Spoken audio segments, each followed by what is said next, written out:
어찌하여 한 송이 연꽃은 진흙 속에서도 그토록 청아할 수 있을까? 당나라 수도 장안의 서시 근처 미로처럼 얽힌 뒷골목 깊숙한 곳에 17살 소녀 리엔신이 살고 있었다. 번화한 장안의 화려함과는 거리가 먼 가난과 먼지 그리고 잊힌 사람들의 한숨이 뒤섞인 곳이었다. 몇 해 전 끔찍한 역병이 그녀의 고향 마을을 휩쓸고 지나가며 부모님의 목숨을 앗아갔다. 혈혈단신 장안으로 흘러들어온 리엔신에게 남은 것은 어머니에게 배운 섬세한 자수 솜씨와 가슴속 깊이 새겨진 상실의 아픔뿐이었다. 그녀의 거처는 금방이라도 쓰러질 듯한 작은 토담집이었다. 겨울바람은 벽의 틈새를 비집고 들어와 가뜩이나 차가운 방 안 공기를 더욱 시리게 만들었다. 리엔 씨는 작은 등잔불 아래 웅크리고 앉아 바늘을 놀렸다. 얼어붙은 손가락 끝 감각은 무뎌졌지만 그녀의 손끝에서 피어나는 비단 위 연꽃은 더없이 생생하고 청아했다. 그것은 단순한 생계 수단을 넘어 척박한 현실 속에서 그녀가 지켜내려는 마지막 존엄이자 희망의 조각이었다. 그녀는 말수가 적고 행동이 조심스러웠지만 맑고 깊은 눈동자에는 꺾이지 않는 심지가 담겨 있었다. 연꽃처럼 고요하지만 강인하게 어느 혹독한 겨울밤이었다. 밤새도록 쉬지 않고 몰아치던 눈보라가 잠시 잦아든 새벽녘, 리엔 씨는 문 밖에서 희미하게 들려오는 신음소리에 잠을 깼다. 이런 깊은 밤 누군가 쓰러져 있기라도 한 걸까? 불안한 마음에 문을 열자 눈 속에 파묻히듯 쓰러져 있는 한 사내의 모습이 보였다. 값비싸 보이는 비단 옷은 찢어지고 더러워져 있었고 얼굴은 창백했으며 숨결은 가팠다. 열병을 앓는 듯 온몸이 불덩이 같았다. 그는 누군가에게 쫓기기라도 한 듯 불안한 눈빛으로 주변을 살폈지만 이내 정신을 잃고 말았다. 리엔 씨는 망설였다. 낯선 사내를 그것도 이런 누추한 곳에 들이는 것은 위험한 일일지도 모른다. 하지만 차마 죽어가는 사람을 외면할 수는 없었다. 그녀는 작은 책으로 힘겹게 사내를 부축해 방 안으로 옮겼다. 자신의 유일한 이부자리를 내어 그를 눕히고 언손을 녹여가며 미지근한 물수건으로 그의 이마를 닦아주었다. 사내는 밤새도록 열에 들떠 헛소리를 했다. 알아들을 수 없는 말들 속에서 간간히 아버지, 가문, 도망쳐야 해 같은 단어들이 흘러나왔다. 리엔 씨는 묵묵히 그의 곁을 지켰다. 등잔불 그림자가 흔들리는 방 안, 두 사람의 고독한 숨소리만이 가득했다. 며칠이 흘렀다. 리엔신의 정성스러운 간호 덕분인지 사내는 조금씩 기력을 회복하기 시작했다. 그는 자신의 이름을 징린이라 밝혔지만 그 외의 것에 대해서는 입을 다물었다. 그의 말투나 몸에 밴 기품은 평범한 사람이 아님을 짐작게 했으나 리엔신은 굳이 캐묻지 않았다. 그녀는 그저 묵묵히 그에게 묽은 죽을 끓여주고 때때로 자신이 수놓은 작은 손수건을 건네며 위로했다. 징에는 리엔신의 자수를 흥미롭게 지켜보았다. 가난과 고됨 속에서도 흔들림 없이 피어나는 그녀의 손끝 예술은 경이로웠다. 그대의 연꽃은 마치 살아있는 듯하오. 어느 날 징엔이 나지막이 말했다. 리엔신은 살짝 얼굴을 붉히며 고개를 숙였다. 어머니께 배운 것입니다. 이것만이 제가 가진 전부지요. 그녀의 목소리에는 슬픔과 자부심이 뒤섞여 있었다. 짧은 시간이었지만 두 사람 사이에는 말없이 교감하는 무언가가 생겨났다. 신분의 벽을 넘어선 인간적인 연민과 호기심, 그리고 어쩌면 그 이상의 감정이었다. 징엔은 리엔신의 고요한 강인함과 순수함에 끌렸고 리엔신은 징엔의 위태로워 보이는 모습과 그가 보여주는 따뜻함에 마음이 움직였다. 그는 그녀가 겪었을 고통을 어렴풋이 짐작했고 그녀는 그가 숨기고 있는 비밀의 무게를 느꼈다. 하지만 함께하는 시간은 길지 않았다. 징엔의 몸이 어느 정도 회복되자 그는 떠날 채비를 했다. 은혜를 입었소. 이 빚은 반드시 갚겠소. 그는 진심을 담아 말했다. 그리고 꼭 다시 그대를 찾아오겠소. 그의 눈빛은 간절했다. 리엔 씨는 아무 말 없이 그가 건네는 작은 옥패를 받아들었다. 그것은 그가 가진 유일한 물건처럼 보였다. 그녀는 그저 고개를 끄덕였다. 그의 뒷모습이 골목길 너머로 사라질 때까지 그녀는 문 앞에 서서 움직이지 않았다. 징엔이 떠난 후 리엔신의 삶은 다시 혹독한 현실로 돌아왔다. 그의 존재는 마치 한겨울밤의 꿈처럼 아득하게 느껴졌다. 손안의 차가운 옥패만이 그가 실제했음을 증명할 뿐이었다. 생계는 더욱 어려워졌다. 겨울은 길었고 일감은 줄었다. 때로는 하루 종일 굶기도 했다. 설상가상으로 이상한 일들이 벌어지기 시작했다. 낯선 사내들이 그녀의 집 주변을 어슬렁거리고 시장에서는 그녀의 자수에 대해 험담하는 소리가 들려왔다. 그녀의 자수품을 맡아 팔아주던 포목점 주인마저 갑자기 거래를 끊겠다고 통보했다. 리엔 씨는 직감했다. 이것은 징앤과 관련이 있을지도 모른다. 그가 남긴 흔적이 그녀에게 위험을 불러온 것이다. 두려움이 엄습했지만 그녀는 주저앉지 않았다. 오히려 더욱 굳건히 바늘을 잡았다. 그녀에게는 살아남아야 할 이유가 있었다. 그리고 마음 한구석에는 언젠가 그가 돌아올지도 모른다는 희미한 기대가 남아 있었다. 리엔 씨는 정토살의 해민 비구니를 찾아갔다. 사찰은 리엔 씨이 사는 뒷골목에서 그리 멀지 않은 곳에 조용히 자리 잡고 있었다. 해민 비구니는 연륜이 깊고 자애로운 노승으로 세상 물정에도 밝아 가끔 리엔 씨에게 따뜻한 차 한 잔과 함께 지혜로운 조언을 건네곤 했다. 그녀는 리엔 씨의 딱한 사정을 듣고 안타까워하며 그녀의 뛰어난 자수 솜씨를 눈여겨보고 있었다. 비구니 스님, 요즘 이상한 일들이 자꾸 생깁니다. 리엔 씨는 그간의 일들을 조심스럽게 털어놓았다. 해민 비구니는 말없이 그녀의 이야기를 들어주었다. 그녀의 깊은 눈에는 연민과 걱정이 함께 담겨 있었다. 세상에는 인연만큼이나 악연도 많은 법이지. 하지만 연꽃이 진흙 속에서 피어나듯 고결한 마음은 어떤 어려움 속에서도 빛을 잃지 않는단다. 비구니는 리엔신의 손을 따뜻하게 잡아주며 말했다. 너무 두려워 말거라. 내게는 스스로를 지킬 힘이 있다. 내 손끝의 재주가 바로 그 힘이지. 해민 비구니는 리엔신이 수놓은 비단들을 유심히 살폈다. 연꽃, 모란, 비상하는 봉황. 그녀의 작품에는 섬세한 기술뿐 아니라 남다른 기품과 생명력이 넘실거렸다. 이 정도 솜씨라면 귀한 분들의 눈에도 들만하구나. 내 아는 상단을 통해 내 작품을 선보일 기회를 알아보마. 해민 비구니의 도움은 리엔신에게 큰 힘이 되었다. 그녀는 다시 희망을 품고 자수에 몰두했다. 밤늦도록 등불 아래서 바늘을 돌리는 그녀의 모습은 더욱 진지하고 간절해졌다. 그녀의 자수는 이제 단순한 생계수단이 아니라 세상과 소통하고 자신을 증명하는 유일한 통로였다. 한편 징에는 장안의 웅장한 저택으로 돌아왔다. 그는 어사대부 징문유의 둘째 아들이었다. 가문의 명예와 기대는 그의 어깨를 무겁게 짓눌렀다. 형 징위가 가문의 후계자로 주목받는 동안 그는 비교적 자유로운 영혼이었지만 그렇다고 가문의 압력에서 완전히 벗어날 수는 없었다. 그가 병을 얻어 쓰러졌던 것은 사실 가문의 정적인 위협을 피해 잠시 몸을 숨겼던 탓이었다. 징에는 리엔신을 잊을 수 없었다. 그녀의 맑은 눈동자, 고요한 강인함, 그리고 자신에게 베풀어준 따뜻한 온기가 그의 마음속 깊이 자리 잡았다. 그는 약속대로 그녀를 찾으려 했지만 쉽지 않았다. 아버지 징문휴는 아들이 뒷골목의 이름 모를 여인과 엮였다는 사실을 어렴풋이 눈치채고 불같이 노했다. 내 신분을 망각했느냐? 당장 그 천한 계집을 잊어라. 아버지의 엄명은 단호했다. 게다가 사촌형인 징루이의 방해가 집요했다. 징루이는 징엔의 재능과 자유로운 면모를 늘 시기하고 있었다. 그는 징엔의 약점을 잡아 자신의 입지를 강화할 기회만을 노리고 있었다. 징루이는 징엔이 리엔신을 찾는 것을 교묘하게 방해했다. 거짓 정보를 흘리고 징엔의 외출을 감시했으며 심지어 리엔신이 이미 장안을 떠났다고 속이기까지 했다. 징엔은 답답함과 분노 속에서 고뇌했다.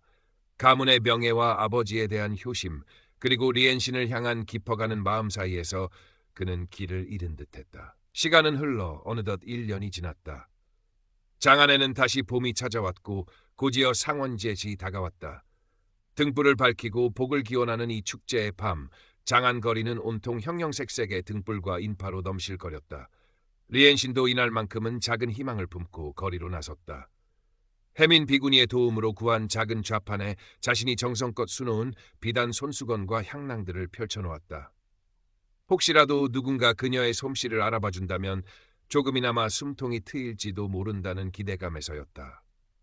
화려한 등불 아래 사람들의 웃음소리와 흥겨운 노랫가락이 넘쳐났지만 리엔씨는 여전히 외로웠다. 그녀의 시선은 자신도 모르게 인파 속을 헤매었다. 혹시라도 그가 징엔이 이 거리에 있지는 않을까. 헛된 기대라는 것을 알면서도 마음 한구석의 기다림은 쉬이 사그라들지 않았다. 그때였다. 익숙하면서도 낯선 목소리가 그녀의 귓가에 들려왔다. 이 자수는 참으로 놀랍군. 고개를 들자 잘 차려입은 귀공자의 모습이 눈에 들어왔다. 그는 리엔신이 수놓은 연꽃 손수건을 집어들고 감탄 어린 눈으로 바라보고 있었다. 그리고 그의 옆에는 리엔신이 꿈에서도 그리던 얼굴, 바로 징엔이 서 있었다. 그는 1년 전보다 더 성숙하고 위험 있어 보였지만 그녀를 바라보는 눈빛만은 변함없이 따뜻했다. 징엔 역시 리엔신을 발견하고 숨을 멈췄다. 그토록 찾아 헤매던 그녀가 바로 눈앞에 있었다. 수많은 등불보다 더 밝게 빛나는 그녀의 모습에 그의 심장은 세차게 뛰기 시작했다. 그는 옆에 있던 귀공자, 그의 친구이자 동료 관리에게 잠시 양해를 구하고 리엔신에게 다가갔다. 리엔신, 낭자. 그의 목소리는 살짝 떨리고 있었다. 리엔신은 순간 아무 말도 할 수 없었다. 꿈인지 현실인지 분간하기 어려웠다. 그가 정말로 돌아온 것이다. 약속을 지킨 것이다. 그녀의 눈시울이 뜨거워졌다. 도련님. 그녀 역시 떨리는 목소리로 겨우 답했다. 짧은 재회였지만 두 사람의 눈빛은 1000마디 말을 대신하고 있었다. 서로에 대한 그리움과 변치 않은 마음을 확인하는 순간이었다. 하지만 기쁨도 잠시, 징엔의 곁에 선 다른 귀족들의 존재와 주변 사람들의 호기심 어린 시선은 두 사람 사이에 넘을 수 없는 신분의 벽을 다시금 상기시켰다. 그리고 어둠 속 어딘가에서 그들을 지켜보고 있을지 모를 차가운 눈빛, 징루이의 하수인일지도 모르는 생각하자 불안감이 엄습했다. 징엔은 리엔신에게 작은 목소리로 속삭였다. 내일 정오, 정토사 앞에서 기다리겠소. 꼭 할 말이 있소. 그는 아쉬움을 뒤로한 채 서둘러 일행에게 돌아갔다. 리엔신은 그의 뒷모습을 바라보며 복잡한 감정에 휩싸였다. 재회의 기쁨과 함께 더 큰 시련이 다가오고 있음을 예감했다. 다음 날 정오, 리엔신은 약속 장소인 정토사 문 앞에 섰다. 마음은 설렘과 불안으로 뒤엉켜 있었다. 잠시 후 징엔이 다소 초췌한 모습으로 나타났다. 그는 간밤의 화려한 모습과는 달리 평복 차림이었다. 그는 리엔신을 사찰 안뜰의 인적이 드문 곳으로 이끌었다. 미안하오. 어젯밤에는 경황이 없어 제대로 인사도 못했소. 징엔이 먼저 입을 열었다. 그동안 무탈했소. 그의 목소리에는 걱정이 가득했다. 리엔신은 차마 그간 겪었던 어려움을 모두 털어놓을 수는 없었다. 그녀는 그저 담담하게 고개를 끄덕였다. 괜찮습니다, 도련님. 약조를 지켜주셔서 감사합니다. 징엔은 괴로운 표정을 지었다. 내가 낭자를 얼마나 찾아 헤맸는지 모를 거요. 아버지의 반대와 집안의 방해 때문에 뜻대로 되지 않았소. 그는 징루이의 이름을 직접 언급하지는 않았지만 그 배후에 누가 있는지 리엔신은 짐작할 수 있었다. 하지만 이제 더 이상 숨지 않겠소. 내 마음을 속일 수는 없소. 징엔은 리엔신의 손을 잡으려 했다. 리엔신은 저도 모르게 손을 뒤로 뺐다. 그의 진심은 고마웠지만 현실의 벽은 너무나 높고 단단했다. 도련님, 저희는 이루어질 수 없는 사이입니다. 그녀의 목소리는 가늘게 떨렸다. 저는 괜찮습니다. 도련님께서 저 때문에 가문의 뜻을 거스르고 어려움을 겪으시는 것을 원치 않습니다. 부디 저를 잊으시고. 잊으라니. 징엔의 목소리가 높아졌다. 어찌 그대를 잊을 수 있단 말이오. 내게 생명의 은인이자 내 심장을 뛰게 하는 유일한 사람인데. 그의 절절한 고백에 리엔신의 눈가가 다시 뜨거워졌다. 그녀 역시 그를 깊이 연모하고 있었다. 하지만 그녀의 사랑은 그에게 짐이 될 뿐이었다. 저는 도련님께 어울리는 사람이 아닙니다. 저는 그저 뒷골목의 고아일 뿐입니다. 신분이 무어 그리 중요하단 말이오. 징엔은 답답하다는 듯 외쳤다. 나는 가문의 허울 좋은 명예보다 그대의 진실한 마음이 더 소중하오. 나와 함께 해주시오, 리엔신. 어떤 어려움이 닥쳐도 내가 그대를 지켜주겠소. 그의 눈빛은 진지했고 결연한 의지가 담겨 있었다. 리엔신은 흔들렸다. 그의 간절한 눈빛과 약속 앞에서 그녀가 애써 외면하려 했던 희망이 다시 고개를 들었다. 하지만 바로 그때 사찰 담장 너머에서 그들을 몰래 지켜보는 듯한 불길한 기척이 느껴졌다. 리엔신은 불안감에 몸을 떨었다. 징루이의 그림자가 그들 주위를 맴돌고 있었다. 그녀는 직감했다. 징엔의 결심이 굳어질수록 자신에게 닥쳐올 위험은 더욱 커지리라는 것을. 도련님, 오늘은 이만 돌아가겠습니다. 리엔신은 황급히 자리를 피하려 했다. 징예는 그녀를 붙잡고 싶었지만 그녀의 불안한 눈빛을 보고 차마 그럴 수 없었다. 그는 리엔신의 뒷모습을 안타깝게 바라보며 주먹을 불끈 쥐었다. 반드시 그녀를 지켜내리라. 그리고 그들의 사랑을 가로막는 모든 장애물을 부숴버리리라 다짐했다. 하지만 그는 알지 못했다. 징루이의 계략은 그의 상상보다 훨씬 더 교활하고 잔인하게 준비되고 있다는 것을. 징옌의 결심을 눈치챈 징루이는 더욱 초조해졌다. 그는 징옌이 천한 고아 계집에게 빠져 가문의 명예를 실추시키는 것을 좌시할 수 없었다. 또한 징옌이 리엔신과의 관계를 빌미로 가문 내에서 입지가 약해진다면 자신에게는 더 없는 기회가 될 터였다. 징루이는 리엔신을 완전히 제거하고 징옌을 우다맬 음험한 계략을 꾸미기 시작했다. 며칠 후 리엔신에게 뜻밖의 주문이 들어왔다. 황실의 비단을 납품하는 큰 상단의 책임자라는 사람이 그녀를 찾아와 귀한 분의 혼례에 쓰일 예물을 수놓아달라고 의뢰한 것이다. 엄청난 대금과 함께 만약 흡족하게 완성한다면 앞으로 지속적인 거래를 약속한다는 파격적인 제안이었다. 리엔신은 의심스러웠지만 해민 비구니와 상의한 결과 일단 받아들이기로 했다. 이것이 그녀의 실력을 널리 알리고 자립할 수 있는 절호의 기회일지도 모른다고 생각했기 때문이다. 리엔신은 밤낮을 가리지 않고 혼신의 힘을 다해 자수를 놓았다. 한 땀 한 땀 정성을 다해 봉황과 모란이 화려하게 어우러진 혼례 예복용 비단을 완성해 나갔다.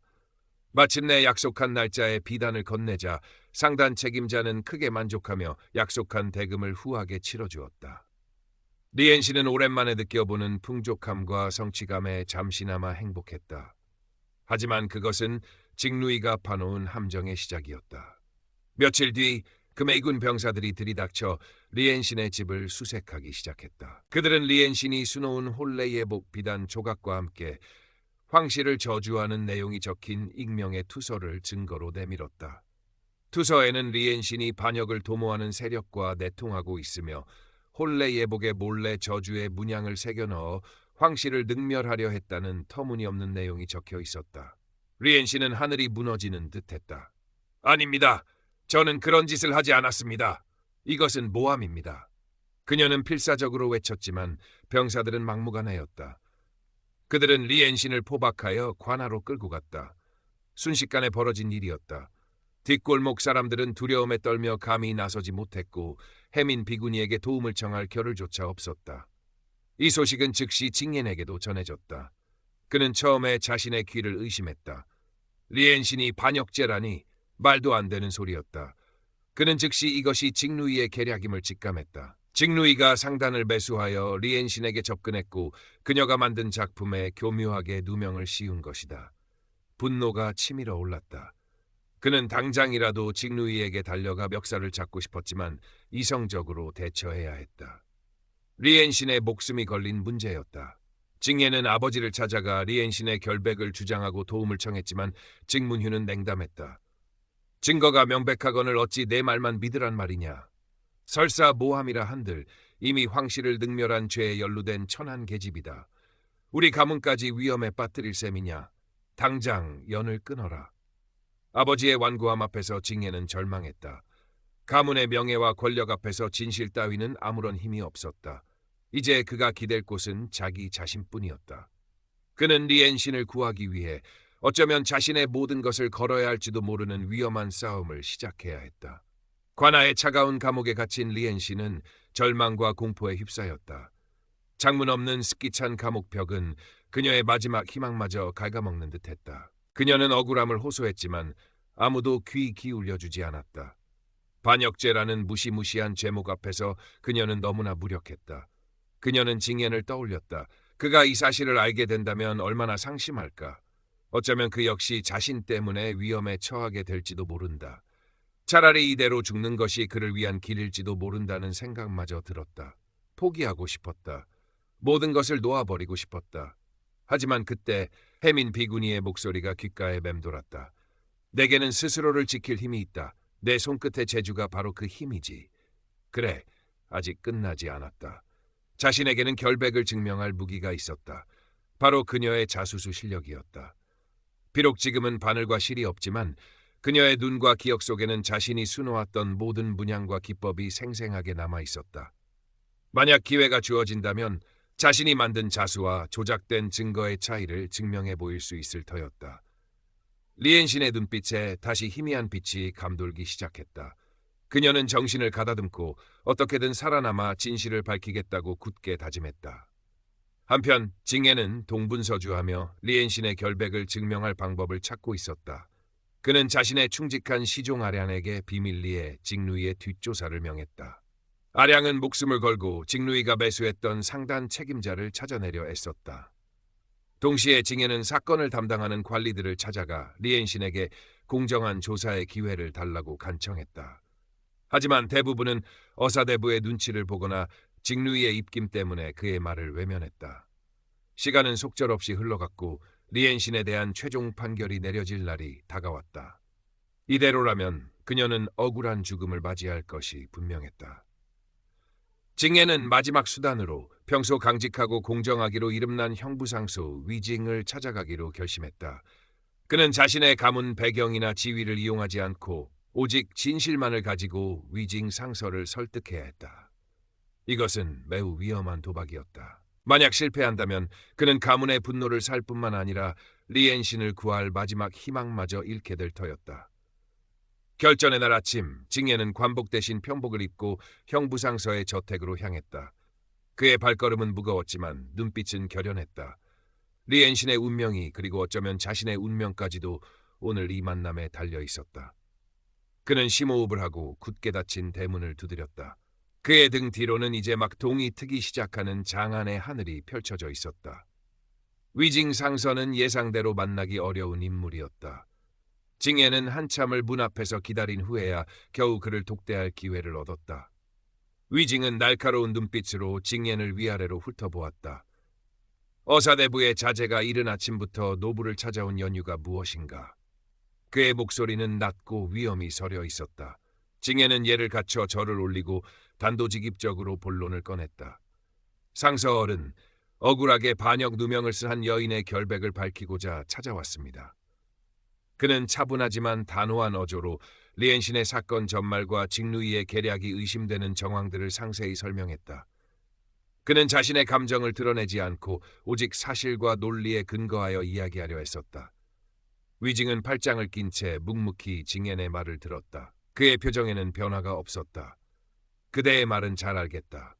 허나 증자도 없이 어찌 한낱 의심만으로 황씨를 능멸한 죄인을 두둔할 수 있겠는가? 더구나 그 배후에 그대의 사촌 형이자 어사대부의 조카가 연루되어 있을지도 모른다니 이는 가볍게 넘길 사안이 아니네. 그는 징엔의 진심을 시험하듯 덧붙였다. 만약 그대의 주장이 거짓으로 밝혀진다면 그대 역시 무고죄를 면치 못할 것이며 가문에도 큰 해를 끼치게 될 터인데 그래도 괜찮겠는가? 징엔은 망설임 없이 답했다. 진실을 밝힐 수만 있다면 그 어떤 책임도 감수하겠습니다.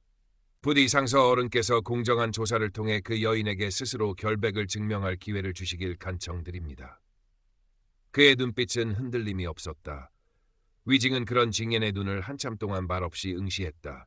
그리고 마침내 입을 열었다. 좋다. 그대의 용기를 높이사 이 사건을 직접 재조사해보겠다. 허나 명심하게.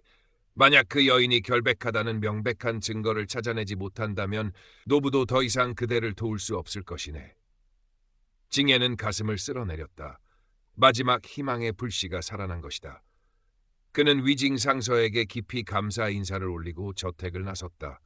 이제 남은 것은 리엔신 스스로의 힘이었다. 한편 아량은 끈질긴 추적 끝에 징루이에게 매수되었던 상단 책임자의 행방을 찾아냈다. 하지만 그는 이미 징루이의 사주를 받은 자들에게 입막음당할 위기에 처해 있었다. 아량은 기지를 발휘하여 그를 위기에서 구해내고 안전한 곳으로 피신시켰다. 상단 책임자는 목숨을 건진 것에 감사하며 징루이의 지시로 리엔신의 자수에 몰래 반역 문양을 새겨 넣은 사실과 그 대가로 받은 돈의 일부를 증거로 내놓았다. 위징 상서의 재조사 명령이 내려지고 리엔신은 마침내 자신의 결백을 주장할 기회를 얻게 되었다. 그녀는 관아의 신문장으로 불려나갔다. 그곳에는 위징 상서와 사건 관련 관리들 그리고 증인으로 불려온 징엔과 떨고 있는 상단 책임자가 있었다. 징루이 역시 가문의 대표 자격으로 참석하여 날카로운 눈빛으로 리엔신을 쏘아보고 있었다. 리엔 씨는 떨리는 마음을 다잡고 위징 상서 앞에 섰다. 상서 어른, 소인에게 잠시 바늘과 실 그리고 비단 조각을 내어주시길 청합니다. 그녀의 요청에 잠시 소란이 일었지만 위징은 허락했다. 리엔 씨는 익숙한 손놀림으로 바늘에 실을 꿰었다. 그리고 증거물로 제시된 저주가 담긴 비단 조각과 자신이 직접 수놓았던 다른 비단 조각을 나란히 놓고 설명하기 시작했다. Current part characters 1인육행1, total characters 1857. 보십시오, 상서어른. 이 두 비단에 수놓인 봉황의 문양은 언뜻 비슷해 보이나 자세히 보면 확연히 다릅니다. 리엔신의 목소리는 차분했지만 힘이 있었다. 그녀는 바늘 끝으로 두 자수의 차이점을 하나하나 짚어나갔다. 제가 놓은 수의 봉황 깃털은 12갈래로 나뉘어 섬세하게 표현되어 있지만 이 증거물 속 봉황은 10갈래뿐이며 그 끝 처리가 조잡합니다. 이는 제 기법이 아닙니다. 그녀는 계속해서 설명했다. 또한 실의 색깔과 광택도 미묘하게 다릅니다.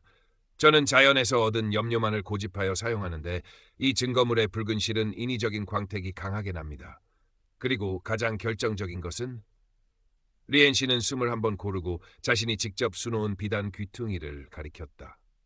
저는 항상 제 작품 구석에 아주 작게 저만의 표식인 연꽃 봉우리 하나를 숨겨놓습니다. 아무도 눈치채지 못할 만큼 작지만 이것이 진정 제 손으로 만든 것임을 증명하는 표식입니다. 하지만 이 증거물 어디에도 그 표식은 없습니다.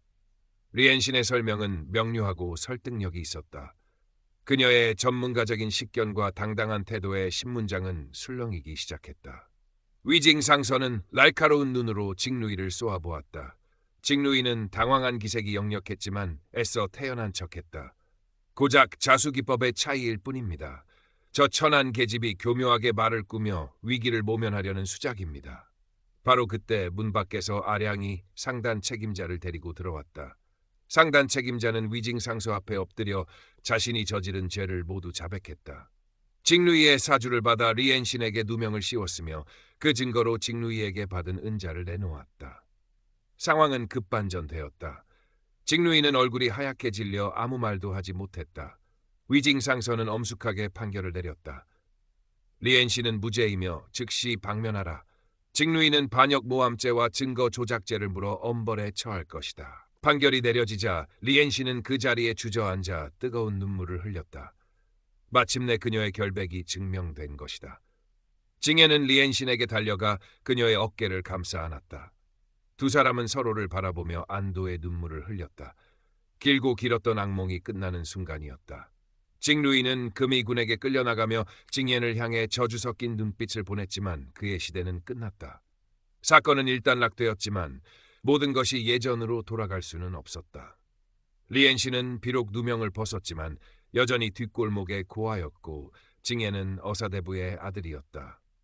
직문휴는 아들이 가문에 먹칠을 했다며 노발대발했고 징옌과 리엔신의 관계를 결코 허락하지 않으려 했다. 장안의 귀족 사회 역시 신분을 넘어선 그들의 관계를 곱지 않은 시선으로 바라보았다. 징옌은 깊은 고민에 빠졌다. 그는 리엔신과 함께하고 싶었지만 그녀를 다시 위험에 빠뜨리고 싶지는 않았다.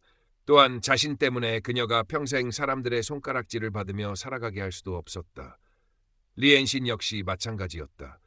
그녀는 징옌을 사랑했지만 그의 앞날에 걸림돌이 되고 싶지 않았다. 두 사람 앞에는 또 다른 선택의 갈림길이 놓여 있었다. 징옌은 며칠 밤낮을 고뇌했다. 그는 아버지를 찾아가 다시 한번 간청했지만 돌아오는 것은 싸늘한 거절뿐이었다. 가문의 명예와 신분 질서를 무엇보다 중시하는 아버지에게 그의 사랑은 철없는 치기 이상으로 받아들여지지 않았다. 징옌은 깨달았다. 이 높은 담장 안에서는 결코 리엔신과 함께 행복해질 수 없다는 것을. 그가 진정으로 원하는 것은 가문의 후광이나 부귀영화가 아니라 리엔신과 함께하는 소박하지만 진실된 삶이었다. 그는 결단을 내렸다. 징에는 조용히 짐을 꾸렸다. 가문의 재산이나 지위에는 아무런 미련도 두지 않았다. 오직 리엔신에게 주었던 옥패와 약간의 노자만을 챙겼다. 그는 아버지에게 마지막 인사를 고하는 편지 한 통을 남겼다. 불효를 용서해달라는 말과 함께 자신의 삶을 스스로 선택하겠다는 의지를 담담하게 적었다. 그리고 충직한 시종 아량에게만 자신의 계획을 알렸다. 아량은 주인의 결심에 눈물을 흘렸지만 그의 선택을 존중하고 끝까지 따르기로 했다. 징예는 리엔신을 찾아갔다. 그녀는 여전히 뒷골목의 작은 토담집에서 자수를 놓고 있었다. 이전보다 더 많은 사람들이 그녀의 솜씨를 알아보고 주문을 해왔지만 그녀의 얼굴에는 여전히 수심이 가시지 않은 모습이었다. 징예는 그녀 앞에 조용히 섰다. 리엔신, 나와 함께 떠나주시오. 그의 목소리는 낮고 진지했다. 리엔신은 깜짝 놀라 고개를 들었다. 도련님, 그게 무슨 말씀이세요? 징예는 그녀의 손을 잡았다. 이번에는 그녀도 피하지 않았다. 나는 더 이상 어사대부의 아들 징옌이 아니오. 나는 그저 그대를 사랑하는 한 사내일 뿐이오. 이곳 장안을 떠나 아무도 우리를 알지 못하는 곳에서 새로 시작하고 싶소. 그대와 함께라면 어디든 괜찮소. 비록 부유하지는 못하겠지만 서로를 아끼고 사랑하며 살아갈 수 있을 거요. 나와 함께 가주시겠소? 리엔신의 눈에서 눈물이 흘러내렸다. 이것이 그녀가 진정으로 바라던 것이었을까? 신분의 굴레를 벗어나 오직 사랑하는 사람과 함께하는 삶. 하지만 그녀는 망설였다. 자신 때문에 그가 모든 것을 버리게 하는 것이 옳은 일일까? 하지만 도련님, 저 때문에 모든 것을 포기하시는 건 포기하는 것이 아니라 선택하는 것이오. 징예는 그녀의 눈물을 닦아주며 부드럽게 말했다. 나는 내 삶의 가장 소중한 것을 선택했을 뿐이오. 그러니 더 이상 나를 위해 망설이지 말아주시오. 그대의 마음이 이끄는 대로 답해주시오. 리엔씨는 징옌의 깊은 눈을 바라보았다. 그 안에는 흔들림 없는 사랑과 믿음이 담겨 있었다. 그녀는 더 이상 망설일 필요가 없었다. 그녀는 조용히 고개를 끄덕였다. 함께 가겠습니다, 징옌님. 그녀의 목소리는 작았지만 그 어떤 말보다 단단했다. 그날 밤 리엔신과 징옌은 아량의 도움을 받아 조용히 장안을 떠났다.